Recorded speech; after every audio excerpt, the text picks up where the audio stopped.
I always loved the Legacy of Kain series, which is the reason why I wanted to try Ascendance, even though it's a genre of gaming I don't really like. Side-scrolling camera is for me the worst choice for any game, because I've played so many side-scrollers as a kid that I'm sick of it. Nothing against the games themselves for using that camera. I can still put my subjective disdain aside and look at every game for what it is. For example, I played Terminator 2D and loved it. Full review is on Patreon and Subscribestar for that game. Wanted to do this one for those platforms too, but the game is so short that it's not worth doing 2 videos. One early review for YouTube and then one full review for those platforms. Takes about 3 to 4 hours to beat the game, so you see there's no point in dividing content for such a game. Also spoilers warning in this one. Review key was provided by Crystal Dynamics. I'm aware that many fans are waiting for the story's resolution, you bloodthirsty bastards.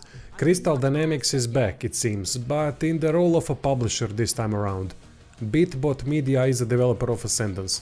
I don't know why Crystal Dynamics would allow a product like Ascendance to be associated with Legacy of Kain series, considering how Beatbot Media approached the idea of creating a story for it. Immediately they put in a big character that requires convoluting already quite convoluted storyline that revolves around manipulating time. I love the Legacy of Kain story, but it's already convoluted enough. So one more big character who is Raziel's sister, connected to Demon Realm, and its new big character, Sorcerer Kisetsik, that can also play time tricks, is not a good idea, as it now changes lore quite a bit and makes already established things appear different. I would sooner embrace the pyre than kneel before that monster. What could he possibly offer to help me save Matthias? More than you think. This is madness. Kain is a tyrant. You would send me into his lair and call... Spare me. I know what and what he's done, but he walks closer to the truth you seek than ever. I get that every studio wants to leave a mark, but this is not the way to go about it. So many interesting established characters like Janos Oldron, Mobius, Mortanius, Seraphin generals. Even just Raziel and Kain is more than enough. But no, here's Raziel's sister. Okay, fine, let's see what she's got. Okay, she's got a good voiceover. Change came upon him in an instant, but he was dying. I drew my blade, split my own palm, and offered the blood to his lips. That is how you found us. Without questioning, without hearing my pleas, you slew Matthias and decapitated my right hand. She hates Raziel because he killed her boyfriend and cut off her hand. Nasty, alright. Then she doesn't hate him anymore as much when he turns into a vampire. Then she manipulates him to show his new wings before Kain, so that Kain deals with Raziel after Raziel defeats Elaleth in combat. Spoke out of envy. Your wings are a gift. Imagine how high Kain's esteem could raise you. So after all this time, Elaleth seems to be one of main characters of Soul River story, because she is the one that persuaded Kain to raise Seraphin generals, including Raziel, and convinced Raziel to present his new wings to Kain. By the way, Raziel's wings were made by the new Hylden character Kisetsik. I know that there's plenty of empty space in Nosgoth's history, but bloody hell, Elaleth seems to be behind most things. It diminishes many crucial Raziel and Kain story bits. Both are her puppets in the end. And then the ending? Kain kills Elaleth at the end, but then she resurrects in front of him into whatever that is, and Kain gets scared. Now we're taking the piss a bit, as this is going to continue. If she died, that would make this game a sort of a look into the life of Raziel's sister that would translate as a Legacy of Kain spin-off done in a different genre. If they reduced her significance and made her death permanent in the end by the hand of Kain, it would make the whole story so much more sensible. I don't think anyone would mind playing with a forgotten character like Elaleth in that case. I thought that Elaleth's ability to persuade others is really interesting, but they've given it too much power as it affects lore significantly. If it was minor events that have basic conclusions, then alright, that would be easier to weave into the story and for it to make sense. But for Elalet to silver tongue her way into creating Soul River storyline, no. No wonder people are pissed. Ironically, developers are playing with fire affecting the lore this way. So the fact Crystal Dynamics okayed this means that I'm done with the Legacy of Kain series. Don't want to see anything from that storyline anymore because they are going to somehow screw it up if this was greenlit. Don't you? Memories that should not exist press against my mind, as if they have always been mine.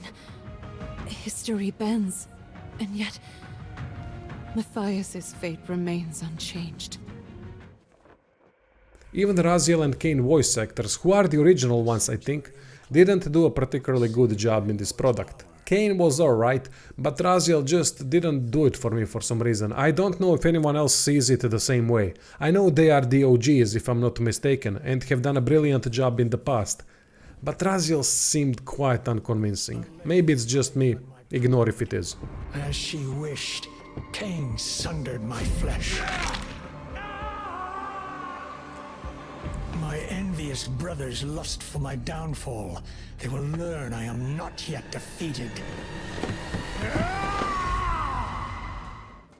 So what if the story got a bit crazy, some might say? At least the gameplay is good, right? Nope. Might even be worse than the story. Look, I'm no expert at side-scrollers, but even I know this plays more like a prototype of a side-scroller. The very first one whose place is in the museum after which all the good ones came. I mean, I've played Silk Song half a year ago. It has the same price of $20 or euros and offers so much more it's not even funny. It's better everywhere. You could put those bugs from Silk Song in Ascendance and weave them into the story somehow and it would make more sense in a way. Under Kain's boot there was a whole new kingdom, something along those lines. Goddamn, the gameplay is rough. Combat is basic and works with all three characters performing a bit differently. Elalet can use wings to do aerial attacks. Raziel can do that later as well, but at first he's just a human that can throw napalm grenades.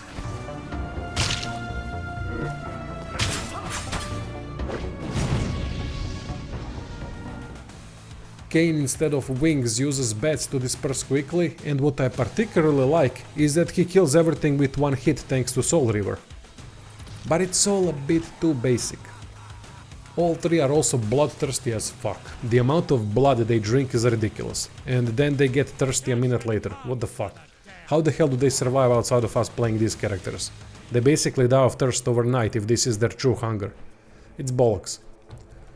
Then the fires. Oh man, the fires. Half of each stage is burning, and these fires are placed in so many areas that it becomes annoying. These fires only damage the vampires, of course, and significantly so.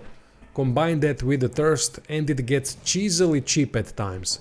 Especially considering how often we have no clue where we're gonna land, because it's impossible to know what is below us, leading to many cheap deaths in search of secrets. Incredibly unintuitive level design. Basic as well. You can see how basic it is because sometimes developers just copy-paste the enemies one after another without much thought. Here, kill.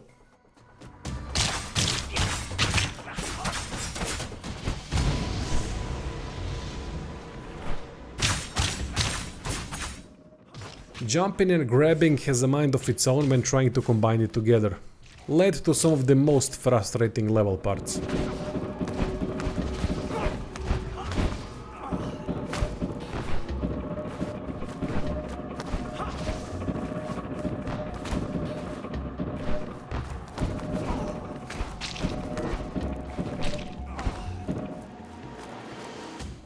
There's nothing good about Legacy of Kain Ascendance except music. I really dig the music, even though it's sometimes a bit too much on the nose until you get used to it, which is quick to be fair. Then it's awesome.